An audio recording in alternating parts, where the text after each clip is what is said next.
Let's carry on.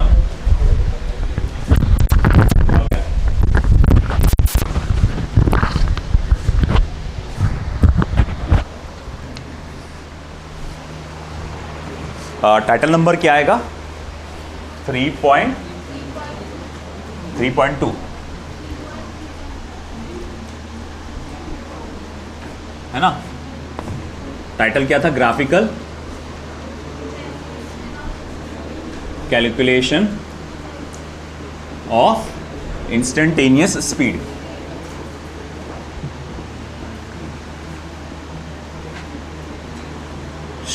इधर ध्यान दो बेटा, graphical evaluation of instantaneous speed. बहुत आसान टॉपिक है, बहुत मतलब बहुत ज़्यादा आसान टॉपिक, कुछ भी नहीं है। तुमको सिर्फ ग्राफ का स्लोप लेते आना चाहिए, है ना। जैसे कि मान लो कि मेरे पास पोजीशन वर्सेस टाइम ग्राफ दिया हुआ है, वो ग्राफ कुछ ऐसा दिया गया है ना। मुझसे कहा गया एट दिस पर्टिकुलर टाइम आपका एवरेज या सॉरी इंस्टेंटेनियस स्पीड क्या होगा वो पता लगा। इस पर्टिकुलर टाइम पे इंस्टेंटेनियस स्पीड क्या होगा, तो भाई हम बड़ा इजीली निकाल सकते हैं। देखो इंस्टेंटेनियस स्पीड होता क्या है? वैसे तो इंस्टेंटेनियस स्पीड होता है, लिमिट जो होती है डेल्टा टी की वो ज़ीरो के करीब हो जाती है। निकालना delta x upon delta t ही पड़ता है, मगर डेल्टा टी की जो लिमिट है वो ज़ीरो के करीब हो जाती है। ये सिर्फ एक लैंग्वेज है, ये बोलने के बजाय कि भाई देखो यहाँ पर टाइम की लिमिट बहुत छोटी हो जाती है, ज़ीरो के करीब हो जाती है मगर ज़ीरो नहीं होती है, और हमें delta x upon delta T निकालना है। मैंने पूरा स्टेटमेंट बोल रहा ना, अब हिंदी में बोल रहा। अब अगर इसको इंग्लिश में बोलेंगे तो भाई ना, we want to calculate delta x upon delta t such that the limit of delta t is very small, it is nearly zero but not equal to zero, which means it is very small। अब ये इतना बड़ा statement बोलने के बजाय ये छोटी सी बात बोली जाती है ना। मैथमेटिक्स में इसको मैथमेटिकल लैंग्वेज है। ये बता रहा है कुछ आपको, क्या बता रहा है कि delta x upon delta T calculate करो, मगर कैसा? जो डेल्टा टी की जो लिमिट है, डेल्टा टी की जो लिमिट है वो क्या है? ज़ीरो के करीब, टेंड्स टू मतलब उसके करीब पहुँच रही है। अब कोई भी ज़ीरो के करीब होगा तो मतलब कैसा होगा? बहुत ज़्यादा छोटा होगा। ज़ीरो नहीं है, टेंड्स टू, अगर इक्वल टू ज़ीरो होता तो मतलब डायरेक्ट ज़ीरो है। टेंड्स टू ज़ीरो मतलब ज़ीरो के करीब है मगर ज़ीरो नहीं है। तो इसको हम बोलेंगे, अगर ऐसी बात है तो उसको स्पेशल सिंबल से दो, D x upon D T. D x क्या है बोले? देखो भाई ये टी है ना, हाँ जी है, और उस वक्त ये पोजीशन क्या है? एक्स है। और अगर मैं थोड़ा सा आगे का टाइम लेता हूँ, ये क्या होगा बोले? टी प्लस डी टी होगा। फिर थोड़ा सा आगे का पोजीशन लूँगा तो ये क्या होगा? एक्स प्लस डी एक्स होगा। तो इन दोनों में जो फ़र्क होगा, D x upon D T निकालेंगे, उसी को आप क्या कहते हैं? इंस्टेंटेनियस स्पीड बोलते हैं। मगर मामला ये है कि ठीक है, हमने अलजेब्रिकली भी देखा कि वो इतना मामूली फ़र्क होता है कि डायरेक्ट माइनस करके काम नहीं चलने वाला कि अच्छा ठीक है, यहाँ x2 कितना है, यहाँ x1 कितना है, माइनस करो, यहाँ t2 कितना है, t1 कितना है, इसको माइनस करो। ये पॉसिबल नहीं है। तो इसीलिए हम लोग क्या करते हैं? फॉर्मूलों का सहारा लेते, डेरिवेटिव का सहारा लेते। फिर डेरिवेटिव जब चैप्टर हमने पढ़े थे तो हमने उसमें पढ़े थे कि आपका जो डेरिवेटिव होता है वो इक्विवेलेंट होता है किसके बेटा? स्लोप ऑफ द ग्राफ के, स्लोप ऑफ द ग्राफ के, है ना। अब मैं बोलूँगा देखो ये ग्राफ कैसा है? यूनिफॉर्म है। ये ग्राफ कैसा है? यूनिफॉर्म है, लगातार एक जैसा है। ढलान ऊपर नीचे कहीं हुई क्या? कहीं हुई क्या? कहीं हुई क्या? नहीं, एक जैसा है ना। तो तुम बोलो यहाँ का स्लोप लो, यहाँ का स्लोप लो, यहाँ का स्लोप लो, यहाँ का स्लोप लो, बात कैसा है? एक ही है। किसी भी जगह का स्लोप लो या पूरे ग्राफ का स्लोप ले लो, तो मैं बोलूँगा यार तुम वो तो मैं इजीली कैलकुलेट कर सकता हूँ। बोले ग्राफ का स्लोप, बोले कैसे? अगर ये एंगल थीटा है तो वो कैसे निकलेगा? टेन थीटा से। या फिर अगर मान लो ये वैल्यूज़ दी गई है आपको, तो x2 minus x1 upon t2 minus t1 करो, है ना। ये आपको इंस्टेंटेनियस वेलोसिटी दे देगा। इस मामले में देखो ये जो फॉर्मूला है ना, ये जो मैंने लगाया और ये जो लगाया, सॉरी ब्लू कलर में जो दिख रहा है आपको, है ना, यहाँ पे ये पूरा यहाँ का बेस का एंगल है, बेस का एंगल है। ये सिर्फ इस सिचुएशन में लागू है, ये सिर्फ इस सिचुएशन में लागू है। सिचुएशन क्या है? ग्राफ कैसा बना है? सीधा बना है। सिर्फ इस सिचुएशन में लागू है। मान लो ये पहली केस थी, अब ये केस सेकंड देखो बेटा, केस सेकंड देखेंगे हम लोग। ये पोजीशन है, ये टाइम है, गौर से देखिए बेटा, और ये ग्राफ है। मैंने कहा कि मान लो ये टाइम पकड़ो आपका, ये t सेकंड्स का पकड़ो, जब पोजीशन क्या होगी, x होगी, है ना। अब मान लो कि ग्राफ ने इस जगह पे एंगल जो बनाया है वो मान लो अल्फा बनाया है। ग्राफ ने इस जगह पे, अगर मैं सीधी लाइन यहाँ से देखूंगा तो ग्राफ ने एंगल जो कितना बनाया बेटा, अल्फा बनाया। तो अब मैं बोलूँगा अच्छा ठीक है, अब मुझे बता इंस्टेंटेनियस वेलोसिटी क्या होगी एट t सेकेंड्स। बताओ तो भैया अब क्या होगी। तुम बोलेगे sir slope of the graph लेना पड़ेगा, स्लोप ऑफ द ग्राफ लेना पड़ेगा। अच्छा सर ठीक है, मतलब ये आपको x2 माइनस x1 लेना है अपॉन t2 माइनस t1 लेना, इससे आ जाएगा। मैं बोलूँगा नहीं बेटा, ये गलत हो जाएगा। यहाँ पे कौन बताएगा मुझे गलत क्यों होगा। ये एवरेज स्लोप है, ये जो फॉर्मूला है ना, इस मामले में ये क्या देगा, एवरेज स्लोप देगा। इस मामले में ये फॉर्मूला आपको क्या देने वाला है, एवरेज स्लोप देने वाला। मुझे एक बात बता कि यहां स्लोप लगातार एक जैसा है क्या, लगातार एक जैसा है क्या, ढलान एक जैसी है कि लगातार, यहां कम है, आगे बढ़ते जा रही। अब मैं यहां कैलकुलेट करूंगा इस फॉर्मूले से, तो वो मुझे क्या देगा, एवरेज स्लोप देगा। तो भैया ये तो एवरेज स्लोप दे रहा है, इससे तो मेरा आंसर नहीं आने वाला। फिर बोले अब क्या करेंगे, मेरे को तो इसी जगह का चाहिए। तो कोई बोलेगा सर tan अल्फा ले लो, है ना, tan अल्फा ले लो। तो बोले अरे ये भी गलत हुआ। अरे बोले ये भी क्यों गलत हुआ, क्योंकि तुम जो एंगल निकाल रहे इस जगह की निकाल रहे, इस जगह के स्लोप की एंगल निकाल रहे। ये जहां पर जो स्लोप है वही स्लोप यहां पर भी है क्या, ये ढलान और ये ढलान इक्वल है क्या। अरे तू यहां चलेगा तो बिल्कुल नहीं गिरेगा, मगर तू यहां खड़े रहेगा तो गिर जाएगा रे बाबा। यहां ढलान कैसी है, ज्यादा है, ये स्लोप कैसा है, ज्यादा है। तो ये जो एंगल है इधर के स्लोप का है, ये जो एंगल है इधर के स्लोप का है। तो इधर का tan अल्फा लेके कोई फायदा नहीं। आपको बोले कहां का निकालना है, तो बोले यार मुझे तो यहां का चाहिए, यहां का चाहिए ना, कोई बात नहीं, आप क्या करो यहां से एक टेंजेंट बनाओ, जहां का चाहिए ना वहां का टेंजेंट बनाओ। यहां का चाहिए ना, उसके सर के ऊपर एक क्या बनाओ, टेंजेंट बनाओ। अब देखो ये टेंजेंट कितना एंगल बना रहा है, थीटा। ये टेंजेंट कितना एंगल बनाया, थीटा। अब मैं बोल सकता हूं कि अच्छा ठीक है, इंस्टेंटेनियस वेलोसिटी अब कैसे निकलेगी, tan ऑफ थीटा लेखा। आया क्या समझ में। ये स्ट्रेट लाइन है तो कोई मसला नहीं, तुम इधर कर लो उधर कर लो, पूरी इक्वेशन कर लो, पूरी ग्राफ कर लो, tan थीटा चल जाएगा। एकदम रख दूं वहां पर, पूरे ग्राफ का चल जाएगा। समझ में आ रहा है कि बेटा ये सीधी लाइन है, तो आप यहां का बेस का भी एंगल लिए तो चल जाएगा, वो पूरे उसका वैल्यू दे देगा। मगर मामला ऐसा रहा तो क्या गड़बड़ हो जाएगी। अगर तुम यहां का एंगल लेंगे तो वो इनिशियल वेलोसिटी बताएगा। वो क्या बताएगा, इनिशियल वेलोसिटी, शुरुआत में तुम्हारी क्या वेलोसिटी थी वो बताएगा, अगर यहां का एंगल लेंगे। समझ में आया ना ये। और अगर मैं बोलूंगा मुझे t सेकंड जब टाइम हो रहा है, जब टाइम कितना हो रहा है, t सेकंड, मुझे तब का वेलोसिटी चाहिए यूजिंग ग्राफ, तो बोले क्या करेंगे, तो वहां से सीधी लाइन खींचो। बोले यहां खींचे, ये यहां पर आई, वहां से टेंजेंट बनाओ। अब वो टेंजेंट कितना एंगल बना रहा है, थीटा, है ना। देखो यहां पर भी टाइम की वैल्यू दी रहेगी, तो तुमको वो टाइम नहीं लेने का है, टाइम यही वाला देखेंगे, है ना। तो बोले यहां एंगल कितना बना रहा है, थीटा। अब ले लो tan थीटा और तुमको क्या दे देगा वो, इंस्टेंटेनियस वेलोसिटी। बस ये दो चीजें, दो नॉलेज होना रे बस, कि इंस्टेंटेनियस वेलोसिटी ग्राफ के जरिए कैसे निकाले। यूनिफॉर्म लाइन रही तो इस तरह से, नॉन यूनिफॉर्म लाइन रही तो इस तरह से। बस इंस्टेंट, ये वाला टॉपिक हो गया। फिर लिखो फटाफट।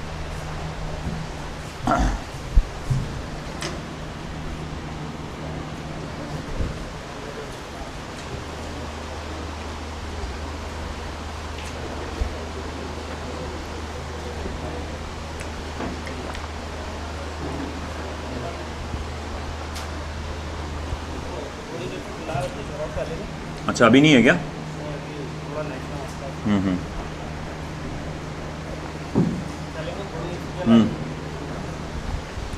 जेई वाले भी आज डीपीपी ले जाना पहली, बट उसको कल डिस्कशन करेंगे, जेई वालों को दे दूंगा मैं।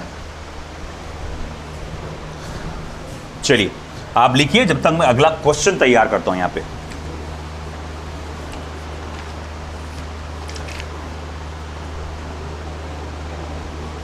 एक आसान सा question,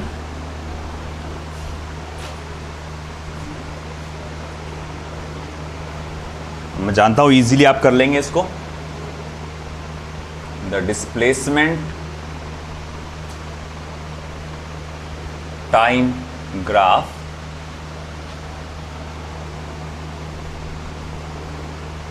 of two moving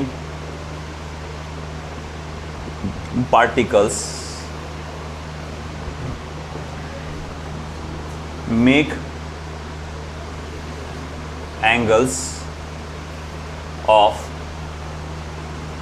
30 degree and 45 degree with the x-axis as shown in figure. Full stop. The ratio of their respective बातें नहीं velocity is first option √3:1, second option 1:1, third option 1:2, third last option 1:√3 और वो graph कुछ ऐसा दिया हुआ है। ये है डिस्प्लेसमेंट और ये है आपका टाइम। और जहाँ तक मुझे ये ग्राफ दिख रहा है, एक ग्राफ ऐसा गया, एक ग्राफ ऐसा गया। ओके, तो ये एक है और ये एक है। ये 30 डिग्री का एंगल है, ये 45 डिग्री का एंगल है। चलिए बताइए,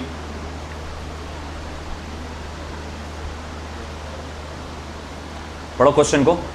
डिस्प्लेसमेंट टाइम ग्राफ, याद रखना ये हमेशा चेक करना कौन सा ग्राफ दिया हुआ है। डिस्प्लेसमेंट टाइम ग्राफ है ना, डिस्प्लेसमेंट टाइम ग्राफ आपको इस तरह से दिया है, दो पार्टिकल्स का है ना। पहले पार्टिकल का 30 डिग्री, दूसरे पार्टिकल का 45 डिग्री। सीक्वेंस में देखना, क्वेश्चन में पहला कौन है 30 डिग्री, तो ये पहला वाला है, ये दूसरा वाला है। Then the x axis as shown figure, the ratio of their respective velocities क्या होगा। तो अपने को निकालना है v1/v2, जो कि क्या हो जाएगा बेटा, tan of θ1 upon tan of θ2। कौन सा आएगा बेटा ऑप्शन ए ऑप्शन। देखते हैं tan 45 क्या होता 1 और tan 30 कितना होता, नहीं सॉरी उल्टा ले रहे ना, tan 30 लेंगे पहले, फिर बाद में tan 45 लेंगे। तो tan 30 कितना होता 1/√3 और ये 1:√3। D option. जरा एक्साइटमेंट को कंट्रोल में रखना।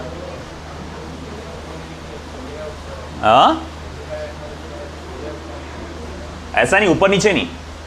ये देखो, ये देखो क्वेश्चन को देखो। क्वेश्चन में डेटा किसका पहले दिया हुआ है 30 डिग्री का, बाद में किसका दिया हुआ है 45 डिग्री। तो ये फिर पहले इसका है, ये दूसरे इसका है। तो इसीलिए मैं 30 डिग्री वाला जो इसको फर्स्ट माना और इसको सेकंड माना। अगर पहले बोलता 45 एंड 30 करके ऐसा दिया होता डेटा, तो मैं 45 को पहला मानता। ठीक है, लिख लो फटाफट। उधर का हो गया ना। चलिए अगला क्वेश्चन। फिर बेटा पूरा फोकस इधर रखा करो।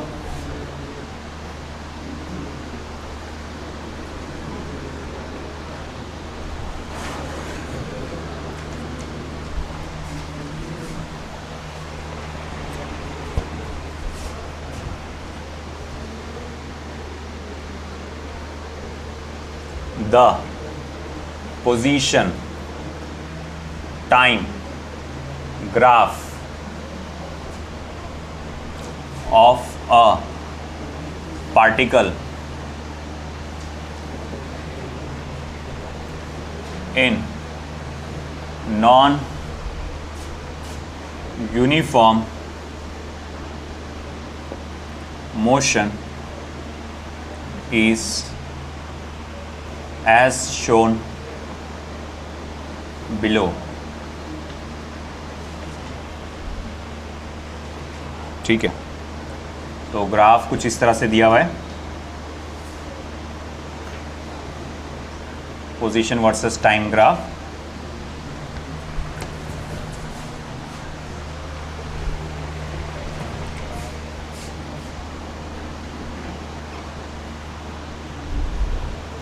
ठीक है, कैलकुलेट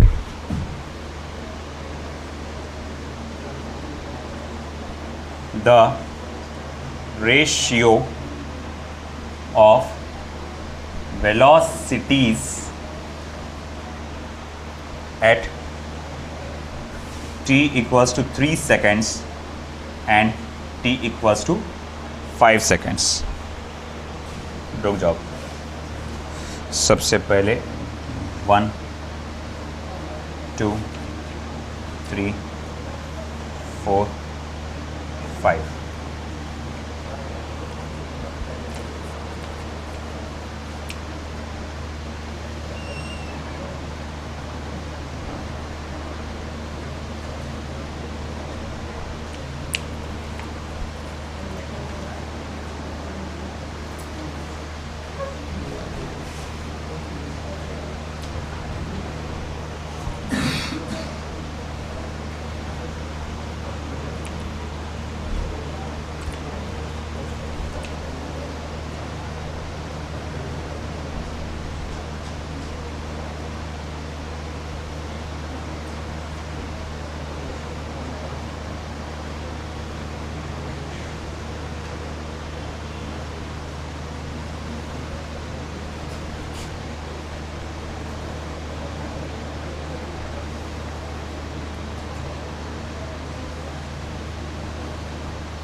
चलिए ये देखिए, ये वाला प्रॉब्लम,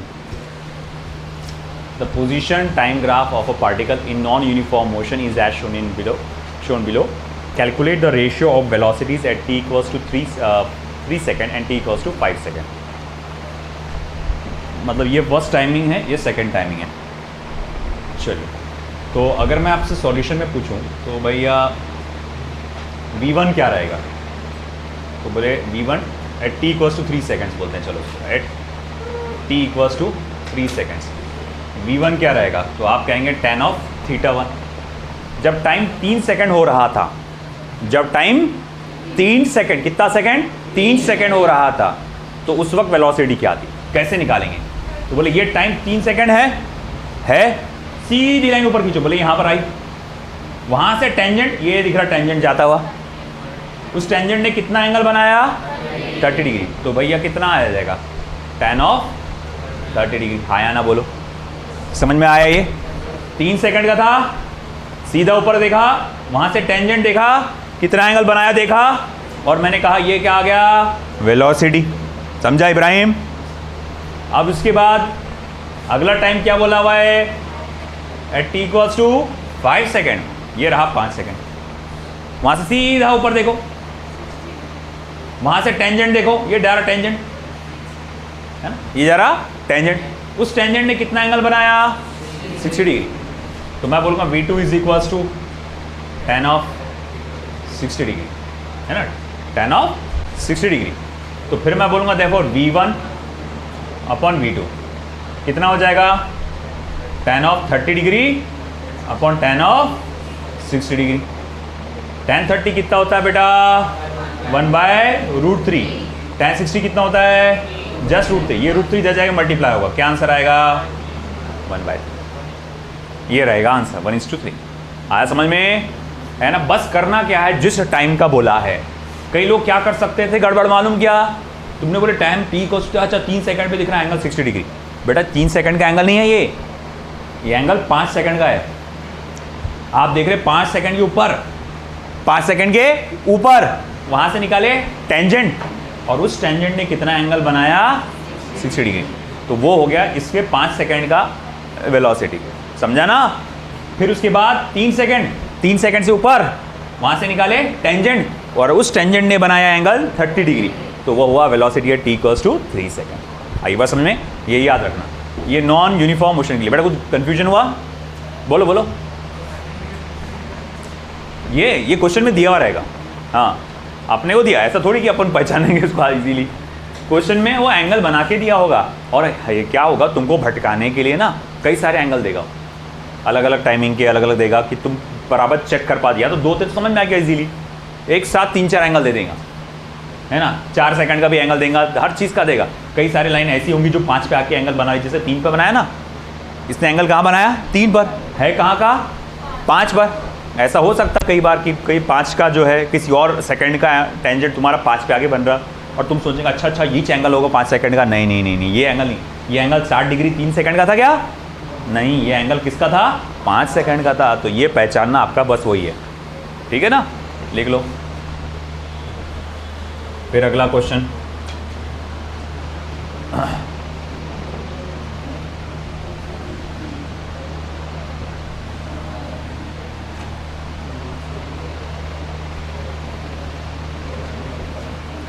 बातें नहीं,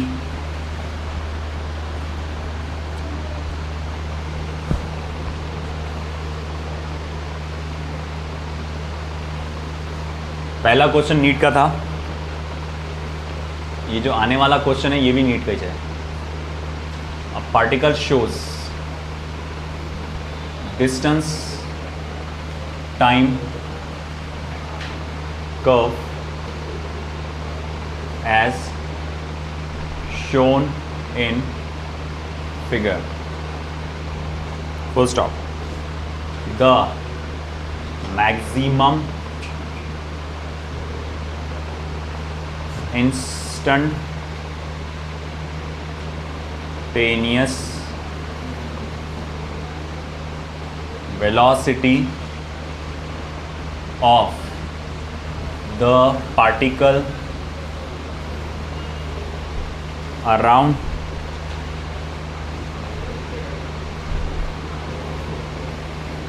the point is, first option says B, second option says C, third option says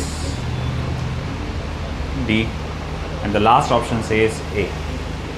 graph कुछ ऐसा दिया है, ये है आपका डिस्टेंस और ये है टाइम,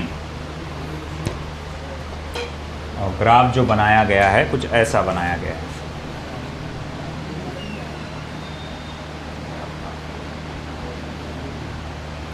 पहला पॉइंट ए यहाँ, दूसरा पॉइंट बी यहाँ, तीसरा पॉइंट सी यहाँ, चौथा पॉइंट डी यहाँ। देखो बेटा,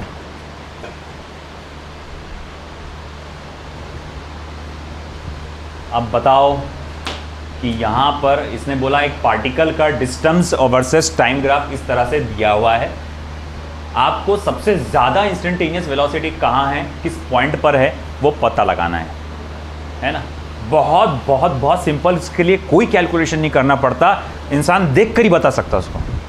अच्छा एक बात बता, अभी थोड़ी देर पहले की बात है, मैंने क्या बोला था, अगर पोजीशन वर्सेस टाइम ग्राफ हो, अगर पोजीशन वर्सेस या डिस्प्लेसमेंट वर्सेस टाइम ग्राफ हो, फिर से पूछ रहा हूं मैं आपसे, कौन सा ग्राफ, पोजीशन वर्सेस टाइम या फिर डिस्प्लेसमेंट वर्सेस या फिर डिस्टेंस वर्सेस टाइम। 3 याद रखना, क्या, position versus time, displacement versus time या फिर डिस्टेंस वर्सेस टाइम। अगर तीनों में से कोई एक ग्राफ हो, तीनों में से कोई एक ग्राफ हो, अगर वेलोसिटी निकालना है तो कैसे निकालते, ग्राफ का क्या लेकर, स्लोप लेकर। फिर से बोलो, क्या लेकर, ग्राफ का स्लोप लेकर। क्या मिलेगा, वेलोसिटी, इंस्टेंटेनियस वेलोसिटी। समझ में आया ये, क्या क्या कौन कौन से graph, position versus time, distance versus time, displacement versus time, ये तीनों में से कोई एक ग्राफ रहो तो इंस्टेंटेनियस वेलोसिटी निकालने के लिए क्या लेना पड़ेगा, ग्राफ का स्लोप, ग्राफ का स्लोप। अच्छा, वेलोसिटी सबसे ज्यादा कहां होगी, जहां पर ग्राफ का स्लोप सबसे ज्यादा है। सीधा लॉजिक है ना, अगर velocity slope of the graph है, अगर instantaneous velocity slope of the graph है, समझ में आ रहा ना, अगर instantaneous velocity slope of the, अभी आप ही बोल रहे हैं ना भैया वेलोसिटी कैसे निकालेंगे, स्लोप लेकर।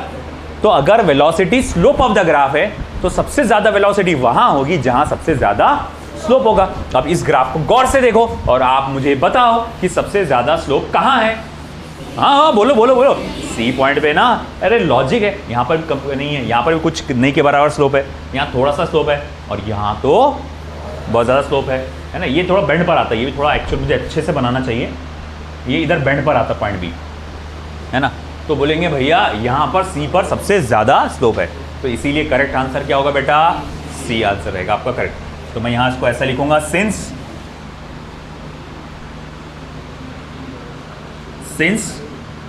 पॉइंट सी, बेटा इधर ध्यान दो, point C has maximum slope, क्योंकि पॉइंट सी पे स्लोप सबसे ज़्यादा है, हेंस इट इंडिकेट्स, इसीलिए वो इंडिकेट क्या कर रहा है, मैक्सिमम वेलोसिटी। वो क्या इंडिकेट कर रहा है बेटा, maximum velocity.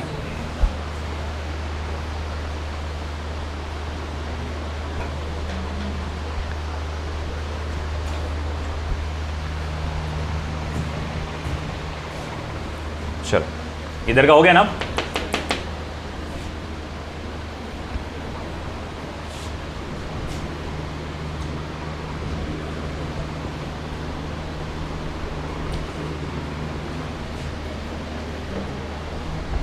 Next,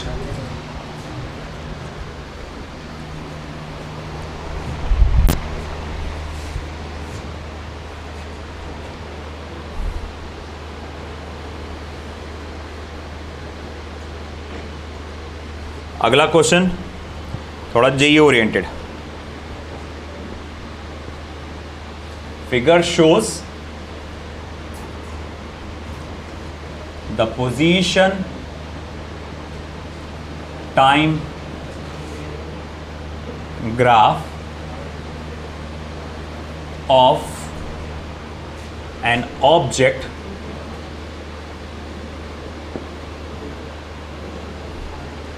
full stop. Find the velocities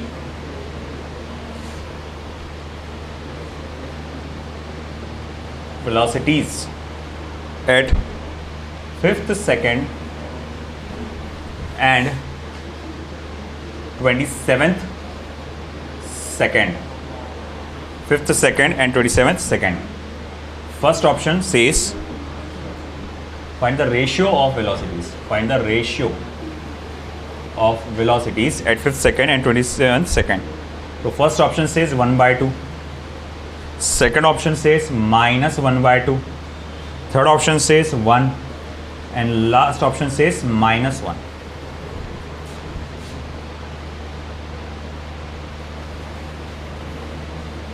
position versus time. तो देखो भैया ये 10 इंडिकेट कर रहा है, तो 25 इंडिकेट कर रहा है और ये 30 इंडिकेट कर रहा है। ग्राफ कुछ ऐसा जाएगा आपका। बेटा मुझे बातें करने की आवाज़ आ रही है और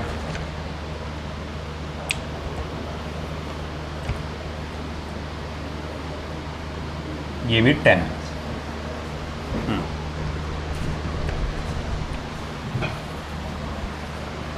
चलिए निकालिए, कैलकुलेट करिए कैसे करेंगे। सर आप जो टाइम बोल रहे हो वो तो टाइम नज़र ही नहीं आ रहा है ग्राफ में, कहीं कहाँ है? 5 सेकंड तो कहीं है नहीं, हमको 10 आ रहा, 27 सेकंड भी नहीं है, हमको तो 25 आ रहा नज़र। मैं बोलूँगा भले ही तुम्हारे को आंखों से नज़र नहीं आ रहा, मगर तुम दिमाग लगाएंगे तो नज़र आएगा। भले ही 5 सेकंड तुमको नज़र नहीं आ रहा, मगर तुम्हारा दिमाग कहेगा अरे वो जहाँ पर भी आएगा ये 0 से और 10 के बीच में ही आएगा ना, 0 और 10 के कहीं ना कहीं बीच में जाएगा, मतलब यहाँ आएगा, आया ना 5 सेकंड का, है ना।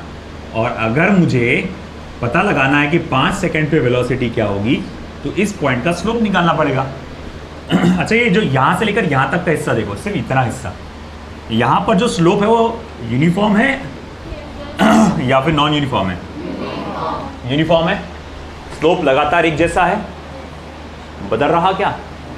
लगातार एक जैसा है। तो मैंने क्या बोला था शुरुआत में, तुम किसी एक पॉइंट का स्लोप लो, है ना, इधर का लो, इधर का लो, उधर का लो, या पूरी ग्राफ का या पूरी कर्व का स्लोप लो, बात एक ही है। तो भले ही मुझे 0.5 का स्लोप पूछा गया है, या ये 5 सेकंड पे वेलोसिटी क्या होगी वो पूछा गया है, मतलब मुझे यहाँ का स्लोप निकालना है, आप यहां से लेकर यहां तक का स्लोप निकाल लो तो भी सेम ही रहेगा। अरे सर वो तो बड़ा आसान है, यहां से यहां तक स्लोप तो मैं इजीली निकाल सकता हूं। तो जो पहली वेलोसिटी है, वेलोसिटी एट 5 सेकेंड, वो कैसे निकलेगी? देखो यहां पर y2 माइनस y1 होता है ना, तो y की वैल्यू क्या है 10, y1 की वैल्यू क्या है 0 है ना, x2 क्या है 10 माइनस 0, यानी कितना आ जाएगा 1 मीटर पर सेकेंड। आइए बात समझ में, 1 मीटर पर। ये समझ में आया क्या कैसे आया? तो आपने बोले भैया ये पॉइंट का स्लोप, अरे कोई टेंशन नहीं, तू पूरे ग्राफ का स्लोप निकाल ले। पूरा मतलब ये नहीं रे बाबा, पूरा इतने कर्व का स्लोप निकाल लो, है ना। तुम बीच में का कुछ 3 बोलो, अगर मान लो 5 सेकंड के अलावा वो बोलता 3 सेकंड का निकालो, 4 सेकंड का बोलो, 7 8 9 का बोलता, है ना। कोई भी अगर बोलता 5 6 मतलब 0 से लेके 10 के बीच में कोई भी सेकंड का बोले, 3.5 सेकंड, 4.5 सेकंड, अरे 3.25 सेकंड का भी बोले तो आंसर यही चाहने वाला है कि नहीं। हर एक टाइम के लिए, हर एक सेकंड के लिए जो ग्राफ का स्लोप कैसा है यहाँ से लेकर यहाँ तक यूनिफॉर्म, तो इसीलिए 10 माइनस 0.10 माइनस 0 1 मीटर पर सेकेंड। अब अगला हमको बोला है वेलोसिटी है 27 सेकंड भी निकालना है, 27। अब 27 कहाँ आएगा? 25 और 30 के बीच में, यहाँ कहीं तो भी आएगा 27 27, है ना यार। बोले इस पॉइंट का स्लोप निकालना है। मैं फिर से देखूंगा, देखो ये ग्राफ कैसा है, कर्व का ये हिस्सा कैसा है, यूनिफॉर्म है, तो आप क्या कर सकते हैं, पूरे कर्व का स्लोप निकाल सकते हैं, है ना, जो कि एवरेज वैल्यू बताता है, मगर फिर भी इंस्टेंटेनियस की बराबर ही रहेगा। तो बोले पूरे कर्व का स्लोप निकालो ना। बोले वो कैसे निकालेंगे? अरे देख भाई, ये कर्व यहाँ से शुरू हो रहा है, यहाँ तक खत्म हो रहा है ना। अब करो भाई, यहाँ पर y की वैल्यू देखो, इनिशियल वैल्यू y2 की नहीं, यहाँ से शुरू हो रहा है, यहाँ खत्म हो रहा है ना वो, तो ये y2 कितना है फिर 0। अरे ऐसा जा रहा ना ग्राफ, तो ये इनिशियल पॉइंट है, ये फाइनल पॉइंट है, तो फाइनल पॉइंट कितना है y का 0 और इनिशियल पॉइंट कितना है 10। अगर ठीक है, अब मैं बोलूँगा ठीक है भाई, फिर उसके बाद मैं बोलूँगा x का फाइनल पॉइंट क्या है 30 और इनिशियल पॉइंट क्या है 25, तो ये हो जाएगा -10 और ये 5, तो ये कितना हो जाएगा -2 मीटर पर सेकेंड। आई बात समझ में? देखो समझा देता हूँ मैं ग्राफ को अच्छे से। ये ग्राफ ऐसा गया ना, ये इतना हिस्सा ऐसा गया, शुरू यहाँ से हुआ, पिछला वाला ग्राफ यहाँ से शुरू होकर ऐसा गया था, इसीलिए ये इनिशियल पॉइंट था, ये फाइनल पॉइंट था, मगर अब ये ऐसा जा रहा, तो ये इनिशियल पॉइंट है, ये फाइनल पॉइंट। इसके जो भी कोऑर्डिनेट्स रहेंगे वो क्या बोलेंगे x2, y2, और इसके जो भी कोऑर्डिनेट्स रहेंगे वो क्या रहेंगे x1, y1। तो मैं बोलूँगा इसका y2 की वैल्यू क्या है, वो तो बोले 0 है, वो तो क्या है, अरे ये 0 हो गया ना, y x बोले तो y वो 0 हो गया ना, और फिर मैं बोलूँ x2 क्या है, जो कि टाइम है, बोले वो 30 है ना, तो मैं बोलूँगा ठीक है भाई। अच्छा चल पहले एक काम कर, सिर्फ y पर फोकस करते, तो बोले y2 क्या है, बोले 0। अच्छा y1 क्या है, तो बोले y1 ये होगा, बोले कितना है 10, तो इसीलिए 0 - 10। फिर बोले x2 क्या है, बोले x2 देखो बोले 30 है। x1 क्या है, तो बोले ये आएगा x1, बोले 25 है, तो 30 - 25 है कि नहीं, तो -2 मीटर पर सेकेंड, सॉरी -10/5, जो कि -2 मीटर पर सेकेंड इसका फाइनल आंसर हुआ। तो इस तरह से ये आपका, इसमें नीड में नहीं आते इस टाइप के क्वेश्चन, आगे तो बोल के नहीं आता, बट चांसेस कम है, ये ऐसे क्वेश्चन ज़्यादा जेई में आते हैं। ठीक है, बीच का पूछेगा कोई, है ना, बीच का स्लोप पूछ लेगा अचानक से कोई, सब जेई में होता है। हाँ ऑप्शन, अच्छा हाँ वो रेशियो बाकी है ना अभी, तो V5/V27 क्या हो जाएगा फिर 1/-2, यानी कि -1/2, यानी कि सेकंड ऑप्शन लिख लो।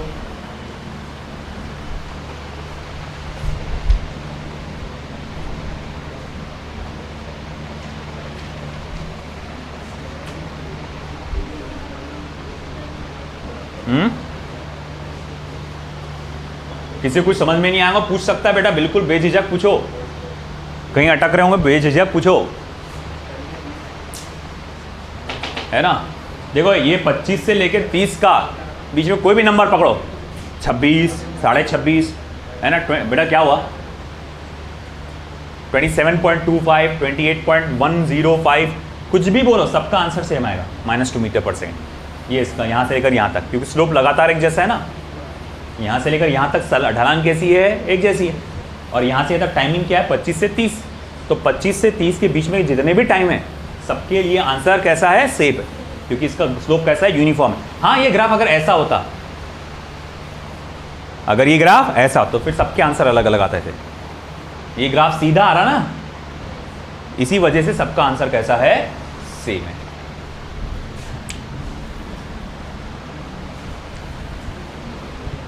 चलो next.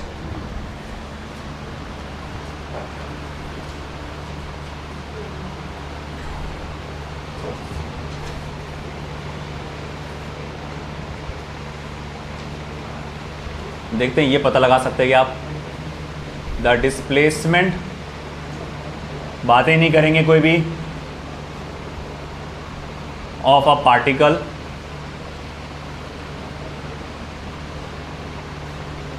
moving along x axis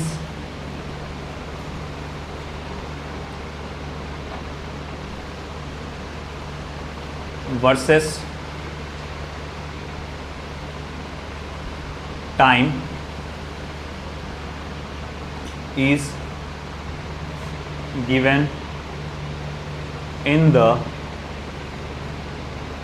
figure below, is given in the figure below, full stop. The average velocity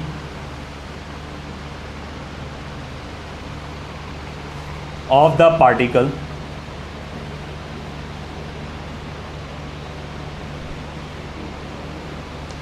in the first 4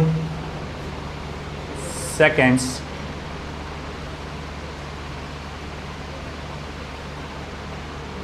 and the velocity v of it at t equals to 4 seconds are. First option says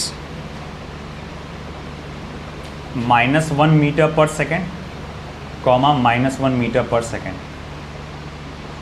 1 meter per second, comma 1 meter per second, 1 meter per second, comma 0 meter per second, -1 meter per second, comma 0 meter per second। और graph कुछ ऐसा दिया हुआ है। Y axis पे displacement है जो कि मीटर्स में है, एक्स एक्सिस पे टाइम है जो कि सेकंड्स पे है।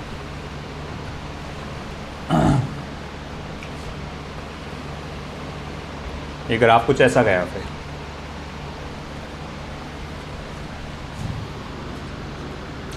ये 4 2 1 3, ठीक है। ये 1 और ये 5 है, 2 3 4, 2 3 4। चलिए बताइए कौन सा ऑप्शन सही रहेगा। दो आंसर्स पूछे हैं, पहला आंसर एवरेज वेलोसिटी, दूसरा आंसर इंस्टेंटेनियस। बेटा वो दरवाज़ा बंद करो, प्रॉपर लगा दो उसको। दूसरा आंसर क्या रहेगा, इंस्टेंटेनियस।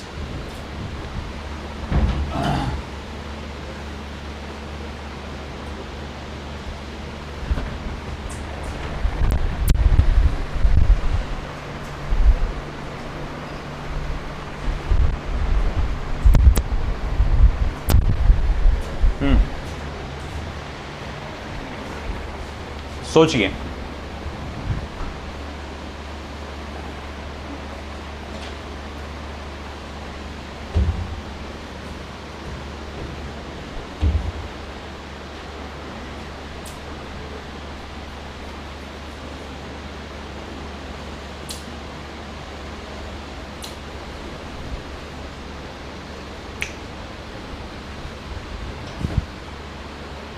एवरेज कैसे निकालते हैं, y2 minus y1 upon x2 minus x1 करके। इसमें अपन बोल सकते हैं x2 minus x1 upon t2 minus t1। Y axis पे कौन है, डिस्प्लेसमेंट है ना, एक्स एक्सिस पे कौन है, टाइम है ना। करो सॉल्व पे। कहाँ से कहाँ तक के चाहिए आपको? पहले फर्स्ट 5 सेकेंड्स बोला ना, एवरेज वाला फर्स्ट 4 सेकेंड, सॉरी। तो फिर ये 0 से शुरू होना चाहिए। एक मिनट वो, ये ग्राफ को मुझे थोड़ा सा यहाँ से शुरू करना पड़ेगा।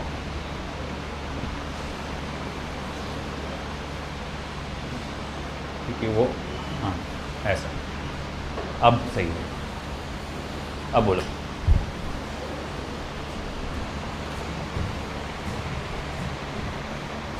ग्राफ को करेक्शन करो, करा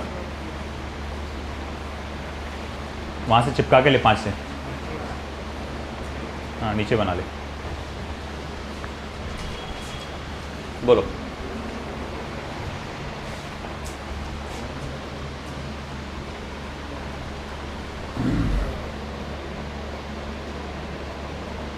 ये इंजीनियरिंग का एग्ज़ाम का है एक क्वेश्चन, ये वो एग्जैक्ट याद नहीं आ रहा, शायद से AMU अलीगढ़ मुस्लिम यूनिवर्सिटी का है शायद, या जिपमर का है, दोनों में से किसी एक का है वो क्वेश्चन। एग्जैक्ट याद नहीं आ रहा, बट पता लगा। एवरेज स्लोप भी पता लगाना है इंस्टेंटेनियस ही। एवरेज के लिए क्या करना पड़ता है आपको? अरे एवरेज स्लोप का फॉर्मूला क्या है? y2 minus y1 upon x2 minus x1। ये तो y एक्सिस और x एक्सिस है। y एक्सिस पे कौन सा है? डिस्प्लेसमेंट है, यानी x2 minus x1 upon t2 minus t1, ऐसा बोल सकते हैं ना अपन एवरेज स्लोप। तो चलो मैं यहां लिखता हूं सॉल्यूशन में,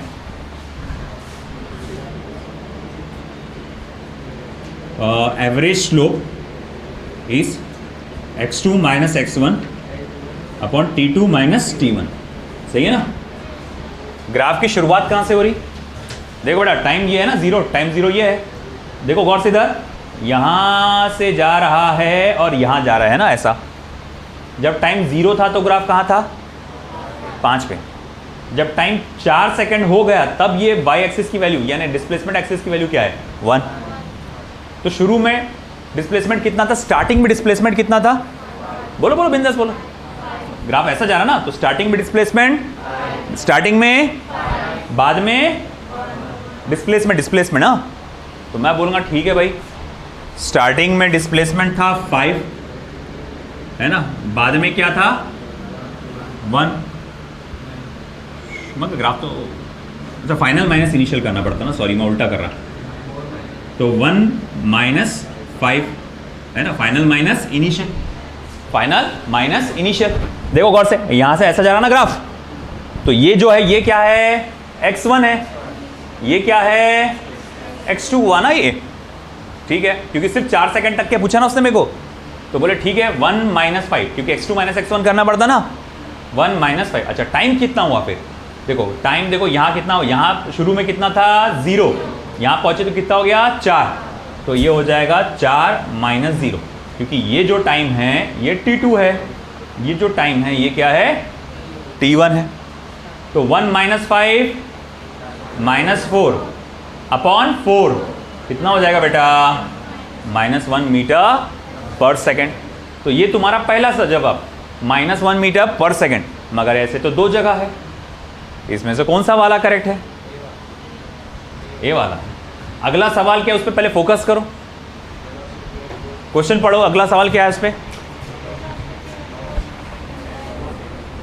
हाँ, at t equals to 4 second. तो आपको इस बार एवरेज निकालना है कि instantaneous? At t equals to 4 second बोल रहा ना, 4 सेकेंड पे पता लगा, मतलब क्या निकालना है? इंस्टेंटेनियस। अब सवाल उठा इंस्टेंटेनियस कैसे निकालते? अगर नॉन यूनिफॉर्म रहा तो कैसे निकालते? ऊपर जाते वहाँ से, अरे भाई हाँ या ना बोलो ना, कैसा? आप वहाँ से ऊपर जाते, वहाँ पर टेंजेंट बनाते और टेंजेंट का स्लोप देखते, है कि नहीं? अब मुझे एक बात बता, अगर मैं यहाँ से ऊपर गया, खट खट खट, ये यहाँ पर पहुँचूंगा एकदम नोक पर, इसके पैराबोला के एकदम पीक पर पहुँच रहा, यहाँ से टेंजेंट बनाऊंगा, ये इधर जाएगा या फ्लैट रहेगा? फ्लैट रहेगा ना। तो मैं बोलूँगा भैया ये तो स्लोप जब बनाएंगे आप, ये तो ऐसा आएगा 4 सेकंड पे, हाँ या ना बोलो, है ना? बोले 4 सेकंड पे तो स्लोप ऐसा आ जाएगा। अच्छा ठीक है, स्लोप ऐसा आ रहा, तो मैं बोलूँगा इस स्लोप की ढलान या स्लोप की वैल्यू कितनी है? हाँ बोलो बोलो बोलो, 0 है ना, ढलान है क्या? अरे तुम इस पे बैठेंगे तो गिरेंगे कहीं। इस जगह पे अगर आप बैठेंगे, मान लो मैं इस जगह पे आके बैठ गया तो गिरूंगा क्या कहीं? यहां बैठूंगा तो, यहां बैठूंगा तो, है ना। तुम इमेजिन करो ना, मैं यहां जाके बैठ गया, इस जगह पे बैठ गया यहां पर, तो मैं इधर या उधर कहीं गिरूंगा क्या? जहां वहीं बैठे रहूंगा। क्यों? ऐसा स्लोप नहीं है वहां पे। तो इस पॉइंट पे टेंजेंट बनाया, तो इस पे तो कोई स्लोप नहीं है, तो मैं बोलूंगा देखो फिर इंस्टेंटेनियस वैल्यू क्या होगी? तो it is equal to slope of graph, है ना। मगर वहां तो स्लोप ऑफ ग्राफ क्या है भैया? 0 है। तो भैया इंस्टेंटेनियस वेलोसिटी क्या है? 0 है। इसका मतलब कौन सा ऑप्शन सही हुआ? D option. आया समझ में? है ना। एवरेज कैसे निकाले समझ में आया, इंस्टेंटेनियस कैसे निकाले समझ में आया, है ना। ठीक है, लिखो। कहीं अटक रहे पूछो, डिस्कस करो। क्या हो बेटा, आप क्या डिस्कस कर रहे बोलो। तो जब कुछ ऐसा जनरल नहीं है तो आप बाद में डिस्कस कर लो क्लास के बाद।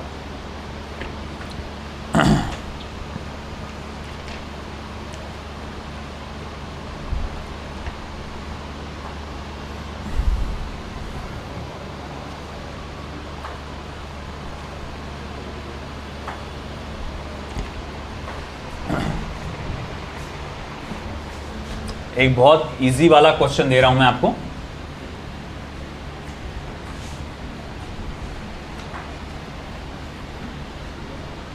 हालांकि ये आया था जेई रेटेड, मतलब स्टेट जेई में आया था ये, स्टेट जेई, स्टेट में जो हुआ था पर्टिकुलर, मगर ये बहुत आसान है, लायक का नहीं उसके। The position time x versus t plot shown in figure below describes the motion of the particle along x-axis between 2 points A and B. Full stop. The particle passes through the intermediate points P1 and P2 as shown in figure. First stop. तो diagram क्या है मैं आपको बता दूं, बहुत simple सा question है। ये पोजीशन वर्सेस टाइम ग्राफ है, ऐसा ग्राफ है। ये पॉइंट P1 है, ये पॉइंट P2 है। तो स्टेटमेंट वाइज 4 क्वेश्चन है। पहला ये कहता है the instantaneous velocity is positive at P1 and negative at P2. The option second option कहता है the instantaneous velocity is negative at both P1 and P2. Third क्या कहता है the instantaneous velocity is negative at P1 and positive at P2. और चौथा option यहाँ लिख देता हूँ मैं, the instantaneous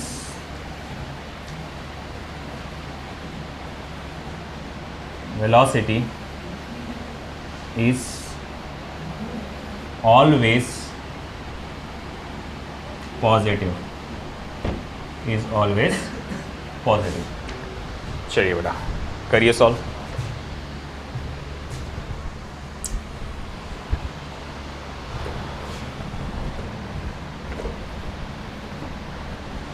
हाँ